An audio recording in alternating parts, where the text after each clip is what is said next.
So a real insight into why you and Prince Harry set up the Royal Foundation. Did you ever imagine it would grow like this? I think when we first started it, it started as a very small idea with Harry and I scratching our heads going, how can we do something that's going to help us in the future?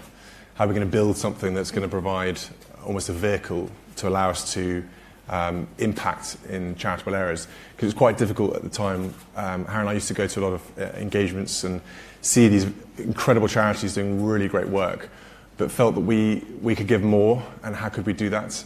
And so the foundation idea sort of bubbled up as a sort of vehicle to be able to do more when we walked away from these engagements. So you both take credit for coming up with the idea?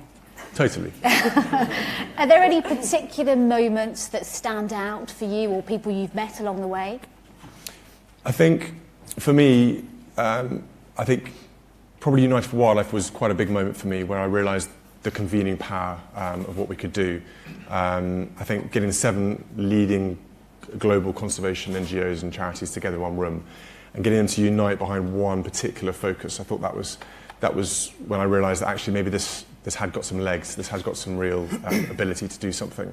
Because I found uniting people together and bringing them together made so much, broke down barriers, it made things move much quicker, much smoother, and actually we got more impact from that. And then leading on to that, the mental health campaign, Heads Together, I think, basically replicated the same thing again on a sort of national scale. And I think it surprised all of us how much it took off. And again, the fact that we had these leading experts who've been working in the mental health field for way longer than we had, but we felt that we could provide, they provided the foundation and the solidity of the campaign, and we could then help provide some of the other conduits. Duchess, we can definitely give you credit for coming up with the idea to work together on the campaign around mental health. How did that come about, and why was that important for you? It's very generous of you to say it was an idea, but actually it was going back right to the beginning when we were looking at the different ways in which we could all work with the foundation. And I suppose I'd learnt through sort of meeting some of my patronages that there was sort of all these underlying causes across so many different sectors. Mental health just kept on flagging up every time, whether it's with addiction or school support, and with vulnerable young children. So it's something that I felt very passionate about. It's obviously such a huge topic. It wasn't as big as I actually thought it was, but it was something that I think all 3 of us at the time felt that we really could make a far bigger impact together on, rather than just one of us acting alone on it. And how much of a difference did it make, the 3 of you, behind that call to action? Well, I've always felt really strongly in sort of putting ideas together. Sort of, we all had very different areas that we were working with. Sort of Harry doing a lot with knife crime, William with a lot with homelessness, and for me with sort of addiction and things. And I just think being able to sort of come together to find some sort of common ground, and be able to sort of draw ideas together and find a way forward, I think was really, really exciting.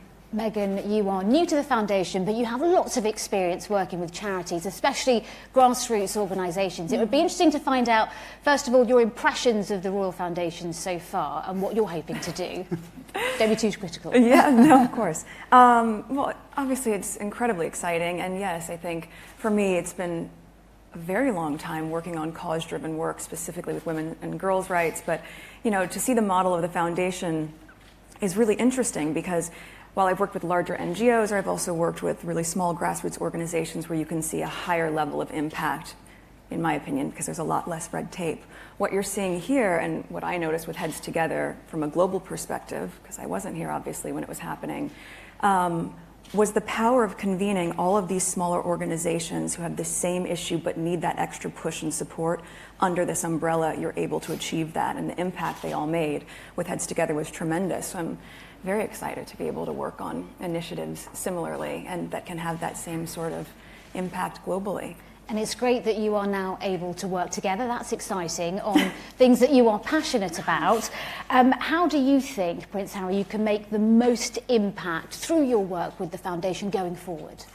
I think, as William's touched on, as we've mentioned in the past, it's all about changing mindsets. I think the biggest successes that the Royal Foundation has had to date is all based around changing mindsets, whether it's the perception of wounded, injured and sick servicemen and women across the globe. The Invictus Games. Invictus Games, well, part of the Invictus Games, and Endeavour Fund as well, but also with Heads Together. You know, Heads Together is an amazing convening power, but also the perception of mental health now across this country and also in other countries has changed without a doubt. And I think the timing was absolutely perfect on that. But again, it's all about tackling the cause and not the symptom. And I think in today's society it's very easy to get sucked into trying to sort out the symptom. We, the four of us and everybody at the Royal Foundation and all of our supporters, hopefully, believe that actually in order to have long-lasting change, to have a long-lasting impact, you have to somewhat ignore the symptom or go to the symptom, talk, listen to them, and then wind it all the way back to find out the cause, because otherwise you're just putting a Band-Aid on the problem. And you know, in some instances, I think some organisations, that's all they can do, but we realise that with this very unique opportunity and this unique platform, that we have to be tackling the cause of the problem. And I think youth violence within the UK at the moment is a classic example where, you know, back end of last year, knife crime skyrocketed. And I spoke to some of the people at Royal Foundation and said, right, knife crime, let's look into it. But in reality, knife crime is a symptom of a cause. So therefore, go and speak to the young people, which is what we're doing, speak to those communities, and actually listen to what they think the problems are. And then rewind it all the way back and go, right, what is the root cause of all of these different issues? Then effectively you're saving money as well, because you're saying, right, we're investing all of our time, all of our effort into this problem, and we're going to, by fixing that, we're going to fix. So you're not coming in telling them what to do, no. You are helping them to facilitating them coming up with the solutions. Exactly what William said in his speech. You know, we're the Royal Foundation. I'm not saying that other foundations don't listen, but we pride ourselves on going into a situation, convening people and listening, and hoping that all of those partners and all of those people agree that the problems are the same thing. So far, your work has covered a wide range of issues, supporting the armed forces, conservation, young people, mental health. What do you want to focus on next? I think we've looked at ways of collaborating again. I think it'd be wonderful if we could do another project or another campaign, has similar impact Heads Together, or as a unit, as a family. But I think we've got to be careful how and when we target those moments. You've got to use them carefully, and you've got to plan for them. They take a lot of preparation to do. I think each of us have got our own ideas and work streams that we'd like to build upon. For me personally, I think following on from Heads Together, tackling male mental health. There's still a huge stigma and taboo around male mental health.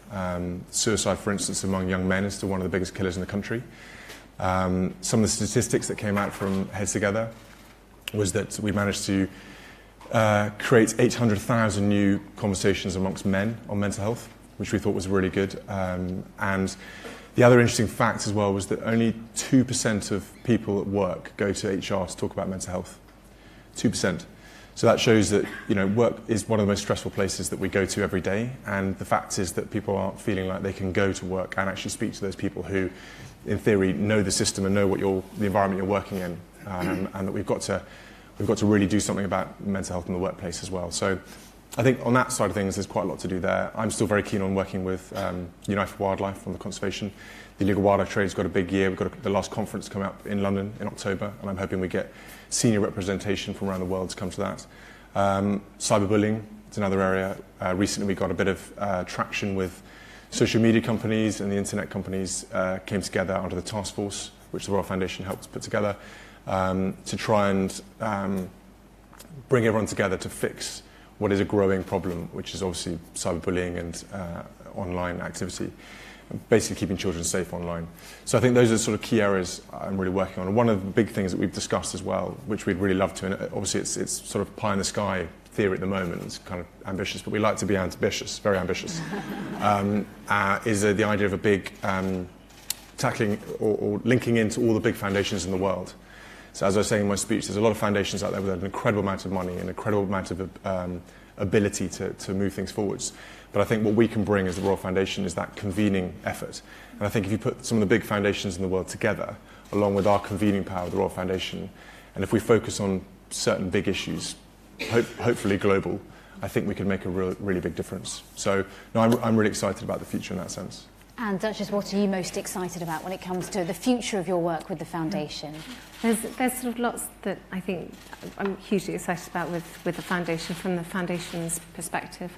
They mentioning before about working together. You know, I look at William as well, looking at sort of long-term prospect. As you know, imagine if we were able to do sort of the Heads Together campaign with another generation of members of the royal family. I think that's so exciting to think that with so many more of us working on the same cause or similar causes, we could make a real impact.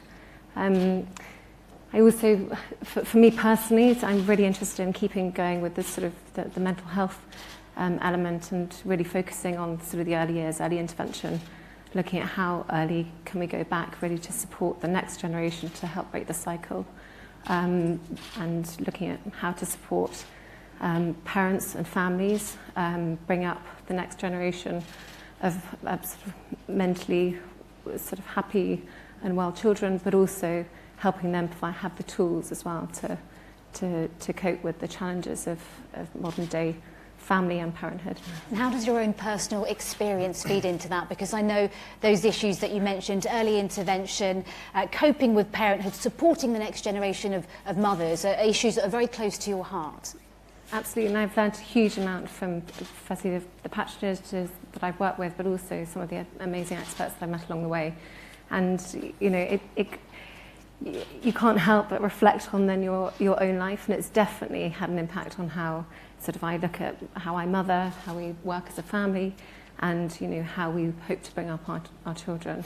And I've learned so much, and I just, you know, if some of this knowledge and some of the facts and figures that I've learned along the way could be passed on to the general public, I think in an awareness campaign or something like that, I think would be, you know, hugely beneficial to all mothers and parents out there. Meghan, you touched on it before. You have, it's well known, you've championed the empowerment of women and young girls and promoting their self-worth. How do you hope to continue that work with the Royal Foundation? Yes, I mean, I think that knowing that I've just been here for 3 months, right? And in that amount of time, but with that said, for me, it's very important to, once you hit the ground running, even if you're doing it quietly behind the scenes, which is what I've focused my energy on thus far, is meeting with the right people, meeting with the right organizations behind the scenes quietly, learning as much as I can so that I can maximize the opportunity we have here to really make an impact. I think what's interesting is I hear a lot of people saying, when speaking about girls' empowerment, finding and knowing their worth, or women's empowerment as well, you'll often hear people say, well, you're helping women find their voices. And I fundamentally disagree with that, because women don't need to find a voice. They have a voice, they need to feel empowered to use it, and people need to be encouraged to listen. And I think right now in the climate that we're seeing with so many campaigns, I mean, with Me Too and Time's Up, there is no better time than to really continue to shine a light on women feeling empowered and people really helping to support them, men included in that. I mean, it makes such a tremendous difference. So, yeah, just I guess we wait a couple months and then we can hit the ground running. But up until then, I'm pretty excited. But like you said, I mean, you've been here for 3... Yeah, wedding first. Get that done. We but can multitask. Having said that, you have been quietly, like you say, behind the scenes, let's just say laying the foundations for your future work. Can you tell us a bit more about that? Sadly, I can't. But I will say, you know, if we know how, and I certainly know how passionate I am, and Harry and I see the world so similarly in our approach of being very hands-on with things, what I can say is that I have been fortunate enough to meet with some incredible women and organizations in general in the UK that are doing work here, but then also knowing that some of the work that I've done in the past has been in Commonwealth countries like Rwanda, India. So this reach, I think, can have some really nice legs to it once we can start. But after May. Yes, exactly. To be continued. Okay. Look forward to picking up on that conversation later. Thank you. Prince Harry, what are the biggest challenges as you see them going forward? What do you want to focus on? I think, where do you even start with that? I think, as we've discussed, Heads Together, there's so much more to do. We've made a difference. We know that. Everybody that was part of the campaign knows that. Hopefully all the partners feel that. Some of them are nodding, some of them aren't. But I think we understand, we realise that there's so much more to do. It's very much unfinished work there. So I'm looking forward to supporting that. Again, Coach Core is a fantastic thing that we've got going on here. Something like 75 or 80% of young people in this country, and I mean young people like this high, sort of 6, 7 years old, have a bad experience with their first coach, with their first sporting endeavour as such. And that has a massive impact for them, moving forward. So Coach Core and the expansion of Coach Core is very important. A couple of things that I'm really passionate about and working on is sustainable tourism, so I'm looking into that at the moment. There's a huge number of players and different issues that need to be discussed, but I think in a typical Royal Foundation way, we might have the ability to be able to convene and bring people together, because at the end of the day, these ecosystems that are out there, they need to be protected, they need to be seen as an asset. And if they are treated as an asset, then the local communities will benefit from them. And tourism companies will be incentivized to look after them for the longer term. And then also, as I've touched on briefly, youth violence in this country. Again, it's a growing problem, no matter where you are in the UK. Obviously, a lot of stuff in the news with knife crime in London, but just to bang on again that whole symptom and cause bit, I think we really have an opportunity here to tackle the root causes of some of these massive issues. So, as I said, we're pretty tied up with planning a wedding at the moment, but we're really looking forward to working as a pair and as a four going forward, and hoping to make as much of a difference where we can. So there's a hell of a lot of work to do. Well, we're looking forward to both the wedding and the work you are planning to do. Just reflecting on last year, it sounds like you're planning Heads Together Part 2, if you like, but reflecting on the success of last year, I mean, I know we keep saying it, but it really did change the national conversation around mental health. You had the world's first mental health marathon, a hugely impactful social media campaign. Did you expect it to be that successful? No.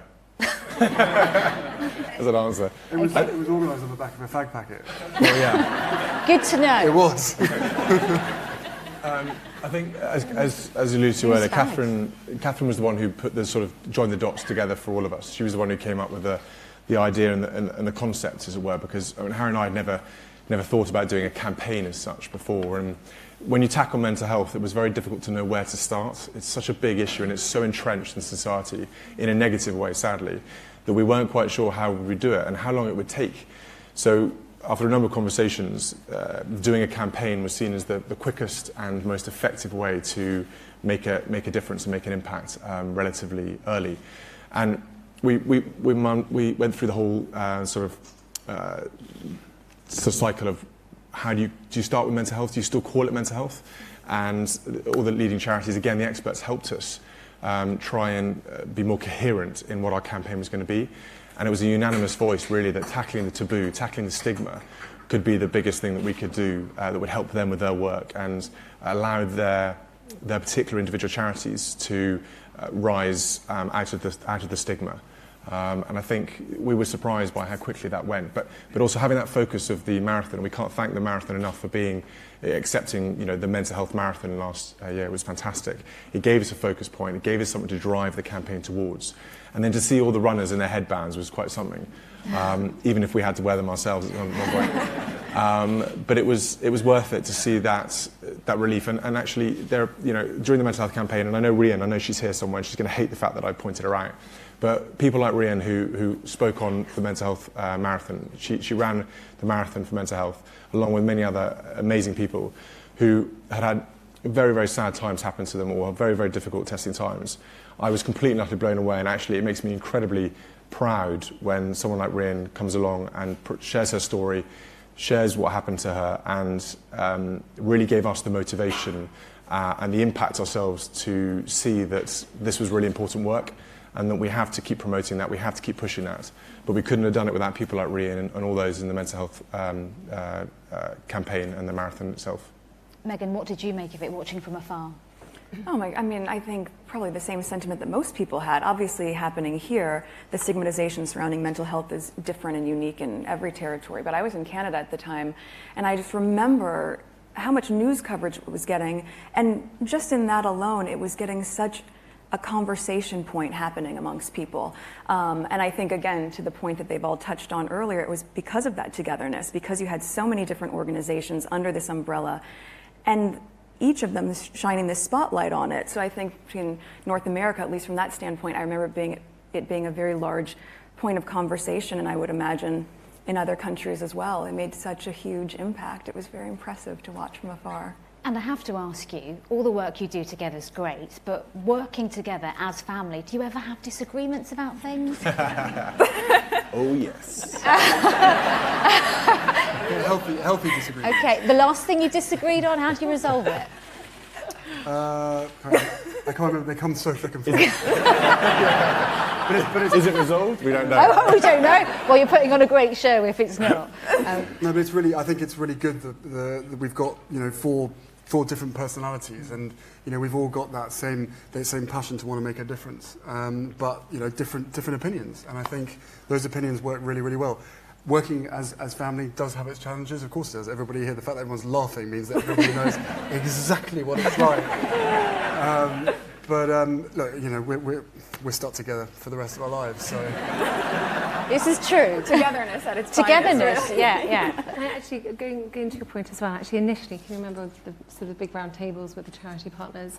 It is sometimes hard to find these common grounds where everyone really can get behind and things like that. And actually, that is the challenge. Our individuals are all working towards their own ambitions. But if you can, for us as patrons, but also the charity partners, I think you did a fantastic speech recently about everyone collaborating and working together. And in doing so, you can make such a much bigger impact. And 4 heads are better than 1. Well, and thank goodness it's such differing personalities, and that everyone's very communicative, because that's how you can really see bigger change. If everyone's thinking the same way, how are you going to push the envelope? How are you really going to break through in a different sort of mindset? Changing mindsets and all of that is part of this communication that we have constantly. So I think it's part of the reason they've had so much success with Heads Together and whatever we end up working on moving forward. And you encourage that diversity of thinking between yourselves. That's great. Thank you very much. We look forward to hearing much more throughout the morning. Thank you.